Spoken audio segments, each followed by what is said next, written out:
Dans le monde des opérations spéciales, les opérateurs doivent régulièrement se mettre en danger, que ce soit lors d'un exercice d'entraînement ou en plein territoire ennemi.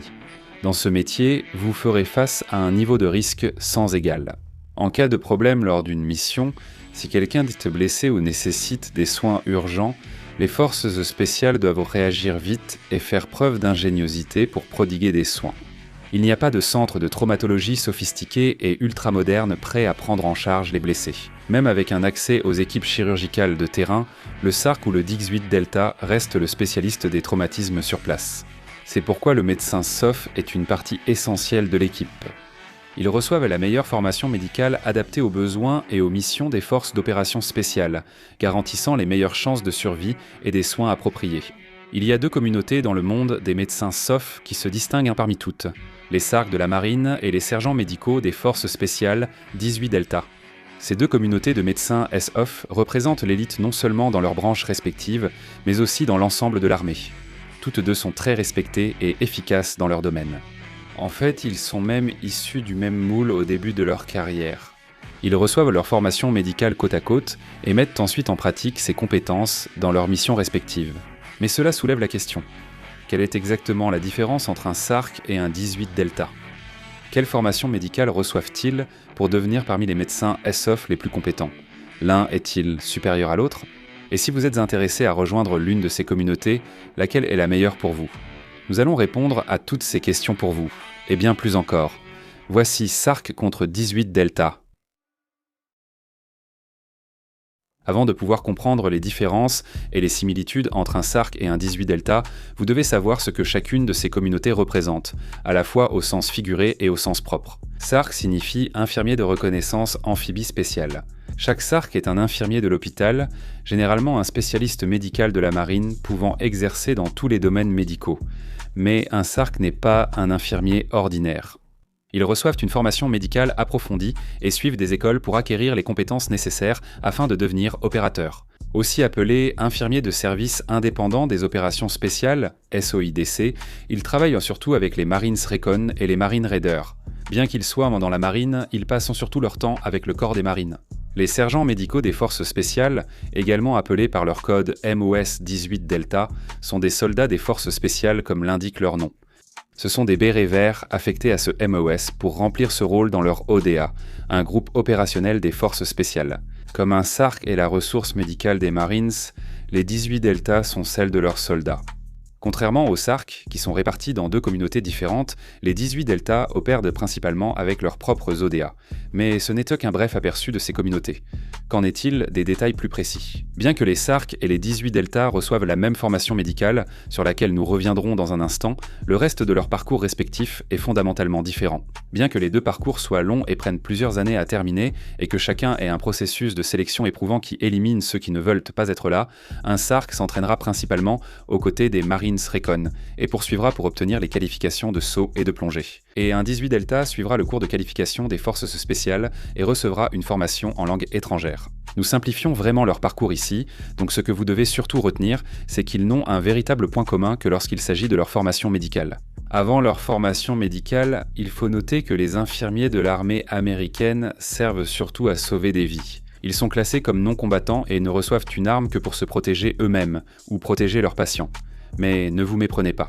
Les SARC et les 18 Delta restent des combattants, car leur formation, leur mission et leur rôle dans les forces spéciales exigent qu'ils soient tireurs. Même si cela peut varier selon les unités et dépend de la culture spécifique de chacune, les deux peuvent être utilisés comme éclaireurs, breachés ou snipers. Vous voyez le genre. Ils sont formés pour être aussi compétents à ôter des vies qu'à en sauver. Voyez les choses ainsi. Un 18 Delta et un SARC de la marine doivent remplir deux rôles. Un rôle consiste à prodiguer des soins et à être aussi compétent que possible sur le plan médical. L'autre rôle consiste à être formé comme opérateur pour se fondre dans le reste de l'équipe lors des situations de combat. Donc vous savez que chacune de ces communautés d'élite de médecins des forces spéciales est compétente pour ôter des vies. Mais qu'apprennent-ils exactement pour être aussi compétents à les sauver ? Les SARC et les 18 Delta reçoivent leur formation médicale au cours de Special Operations Combat Medic, connu sous le nom de SACM, et au cours de Special Forces Medical Sergeant, SFMS. Ces deux cours représentent littéralement la référence absolue en matière de médecine des forces spéciales. Considéré comme l'un des cours les plus exigeants de l'armée, les participants doivent assimiler beaucoup d'informations en peu de temps. C'est comme tenter de boire à une lance à incendie. Il arrive souvent que quelqu'un rate un module de formation et soit reporté à la prochaine session. SACOM dure 36 semaines et SFMS dure 16 semaines, ce qui représente environ une année complète de formation médicale intensive. Alors que d'autres communautés de médecins spécialisés participent au SOCEM, comme les Rangers, les SEALs, les SWICS ou les soldats des affaires civiles, les SARC et les 18 Delta sont les seules communautés qui poursuivent ensuite la formation SFMS. C'est donc ce qui les distingue des autres. À la SFMS, ils approfondissent ce qu'ils ont appris au SACM et élargissent le niveau de soins qu'ils peuvent fournir sur le champ de bataille. En comprenant mieux la pharmacologie, la médecine canine et vétérinaire, et la gestion des patients sur le long terme, au-delà des soins prolongés sur le terrain. Si vous deviez comparer un SARC ou un 18 Delta à un métier médical civil, l'équivalent le plus proche serait probablement un assistant médical. Durant leur formation au SACM et au SFMS, ils réalisent des stages dans quelques-uns des établissements médicaux les plus fréquentés et réputés des États-Unis. Ce qui est incroyable dans tout cela, c'est que les candidats SARC et 18 Delta peuvent en commencer sans aucune expérience médicale préalable et être formés pour comprendre et réaliser certaines des techniques et procédures médicales les plus sophistiquées en un peu plus d'un an. C'est à quel point cette formation au SACM est excellente. C'est un témoignage à la fois de la qualité des étudiants et de la formation elle-même. Mais la formation médicale pour ces deux communautés ne s'arrête pas après le SACM et le SFMS. Au minimum, il y a des cours de remise à niveau pour chacune de ces écoles qui doivent être suivis tous les 2 ans. Actuellement, les SARC suivent la remise à niveau du SACOM, tandis que les 18 Delta assistent à celle du SACM et du SFMS. On tente de rendre aussi obligatoire pour les SARC la remise à niveau du SFMS. La différence tient à leur manière d'appliquer ce qu'ils ont appris. Même avec une formation médicale identique, un SARC de la marine et un 18 Delta ont des rôles très différents dans les forces spéciales et utilisent leurs compétences médicales différemment. Sans entrer dans les détails, vous pouvez voir les choses ainsi. Un SARC travaillant avec les Marines de reconnaissance remplira sa fonction médicale en accord avec la mission de reconnaissance, ce qui sera au final très différent de l'ensemble des missions d'un 18 Delta. D'un autre côté, un SARC opérant avec MARSOC agira de manière similaire à un 18 Delta, car les missions de MARSOC sont très proches de celles des forces spéciales. Au final, les SARC dans l'ensemble appliqueront leurs compétences médicales dans des contextes plus aigus et des scénarios à court terme. Les soldats des forces spéciales, axés sur la défense intérieure étrangère et la guerre non conventionnelle, reçoivent tous une formation en langue étrangère. Ils réalisent de longs déploiements en s'intégrant aux forces et communautés locales. Les 18 Delta emploient souvent leurs compétences médicales pour eux-mêmes et les populations locales. Puisqu'ils peuvent être déployés dans une zone géographique spécifique pendant une longue période, ils fournissent également des services et des soins médicaux à plus long terme. On ne voit pas vraiment cela aussi souvent avec les SARC. Mais encore une fois, ce n'est pas une description universelle. Cette prochaine comparaison ne devrait surprendre personne. Une autre différence majeure entre ces deux communautés, c'est l'eau. Non seulement les SARC de la marine ont l'école de plongée et la médecine de plongée intégrées dans leur parcours, mais ils opèrent aussi dans des missions maritimes parce que, premièrement, ils sont dans la marine, et deuxièmement, à cause de leur implication avec le corps des marines. Si vous n'êtes pas bon dans l'eau, vous ne pouvez pas devenir SARC. Cependant, les 18 Delta peuvent obtenir des qualifications en plongée et en médecine de plongée via une formation complémentaire. Comprenez simplement que ce n'est pas garanti ni intégré dans le parcours. En résumé, pour ceux qui hésitent entre ces deux communautés, si l'eau vous attire, choisissez SARC. Si vous ne voulez pas vous mouiller, choisissez 18 Delta.